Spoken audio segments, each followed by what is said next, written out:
श्याम नारायण प्रसाद जिंदाबाद जिंदाबाद जिंदाबाद। श्याम नारायण प्रसाद जिंदाबाद जिंदाबाद जिंदाबाद। डियामा पंचायत की जनता जिंदाबाद जिंदाबाद जिंदाबाद। डियामा पंचायत की जनता जिंदाबाद जिंदाबाद जिंदाबाद। मोमबत्ती छाप जिंदाबाद जिंदाबाद जिंदाबाद। मोमबत्ती छाप जिंदाबाद जिंदाबाद जिंदाबाद। श्याम नारायण प्रसाद जिंदाबाद जिंदाबाद जिंदाबाद। जी हाँ दोस्तों, ग्राम पंचायत डियामा से मुखिया पद कर्मठ संघर्षशील उम्मीदवार प्रत्याशी श्याम नारायण प्रसाद को चुनाव चिन्ह मोमबत्ती छाप पर भारी मतों से बटन दबाकर विजयी बनाएं।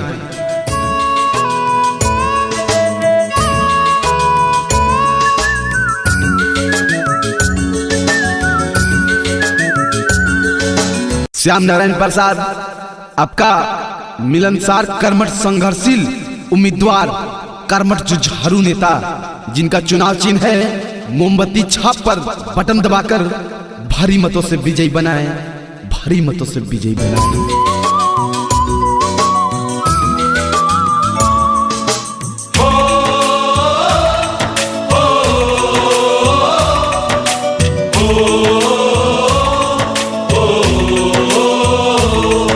कोई लुटे ना विदेशी टोपी ताज रखियो, अपन मैया के यहाँ चलवा के लाज रखियो। कोई लुटे ना विदेशी टोपी ताज रखियो, अपन मैया के यहाँ चलवा के लाज रखियो।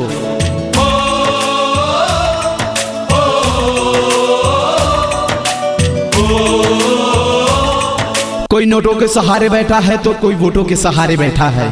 कोई नोटों के सहारे बैठा है तो कोई वोटों के सहारे बैठा है। कोई विकास की झूठ खोखलों के सहारे बैठा है।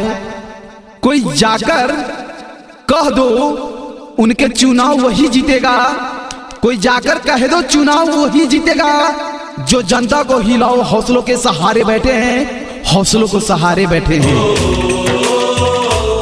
हर पत्थर चमत्कार नहीं होता, हर फूल खुशबूदार नहीं होता, इसीलिए सोच समझकर उम्मीदवार चुनिए, क्योंकि हर उम्मीदवार वफादार नहीं होता, वफादार नहीं होता।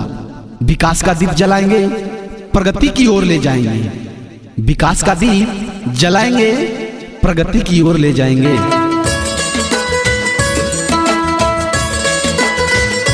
एक एक वोट पंचायत का विकास लिखेगा, जो हुआ नहीं कभी वो इतिहास लिखेगा।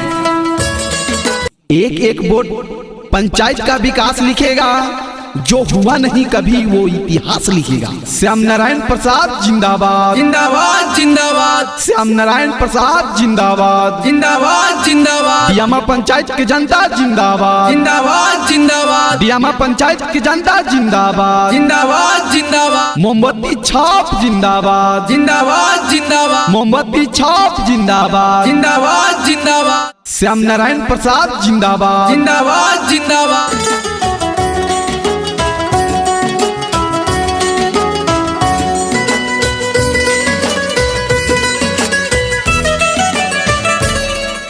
एक एक वोट पंचायत का विकास लिखेगा, जो हुआ नहीं कभी वो इतिहास लिखेगा। एक बार मौका देना ईमानदार प्रत्याशी को, जो जनता को एक एक पैसा का हिसाब लिखेगा। एक एक वोट पंचायत का विकास लिखेगा, जो हुआ नहीं कभी वो इतिहास लिखेगा। मौका देना ईमानदार प्रत्याशी को, जो जनता को एक एक पैसा का हिसाब लिखेगा, हिसाब लिखेगा। हर इंसान को इंसाफ चाहिए, लेकिन इंसाफ के लिए आपका साथ चाहिए, आपका साथ चाहिए।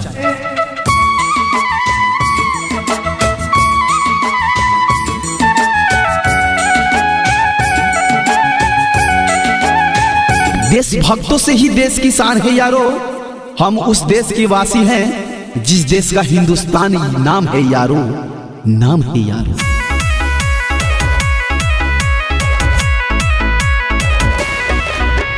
देशभक्त से ही देश की शान है यारो, हम उस देश के वासी हैं जिस देश का नाम हिंदुस्तान है यारो, हिंदुस्तान है यारो।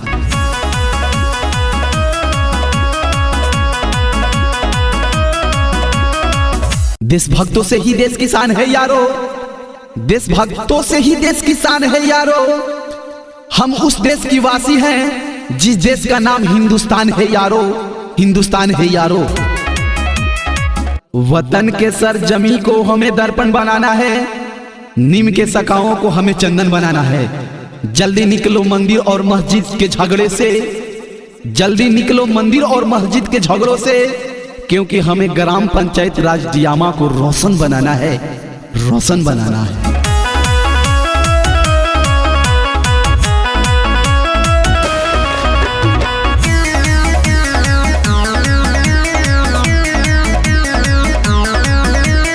जी हाँ दोस्तों, ग्राम पंचायत डियामा से मुखिया पद कर्मठ संघर्षशील उम्मीदवार प्रत्याशी श्याम नारायण प्रसाद को चुनाव चिन्ह मोमबत्ती छाप पर भारी मतों से बटन दबाकर विजयी बनाएं। श्याम नारायण प्रसाद जिंदाबाद, जिंदाबाद जिंदाबाद, श्याम नारायण प्रसाद जिंदाबाद, जिंदाबाद जिंदाबाद, डियामा पंचायत की जनता जिंदाबाद, जिंदाबाद जिंदाबाद, डियामा पंचायत की जनता जिंदाबाद, जिंदाबाद जिंदाबाद, मोमबत्ती छाप जिंदाबाद, जिंदाबाद जिंदाबाद, मोमबत्ती छाप जिंदाबाद, जिंदाबाद जिंदाबाद, श्याम नारायण प्रसाद जिंदाबाद, जिंदाबाद जिंदाबाद, डियामा पंचायत की जनता जिंदाबाद, जिंदाबाद जिंदाबाद, मोमबत्ती छाप जिंदाबाद, जिंदाबाद जिंदाबाद, श्याम नारायण प्रसाद जिंदाबाद, जिंदाबाद जिंदाबाद, डियामा पंचायत की जनता जिंदाबाद, जिंदाबाद जिंदाबाद, मोमबत्ती छाप जिंदाबाद। जिंदाबाद जिंदाबाद।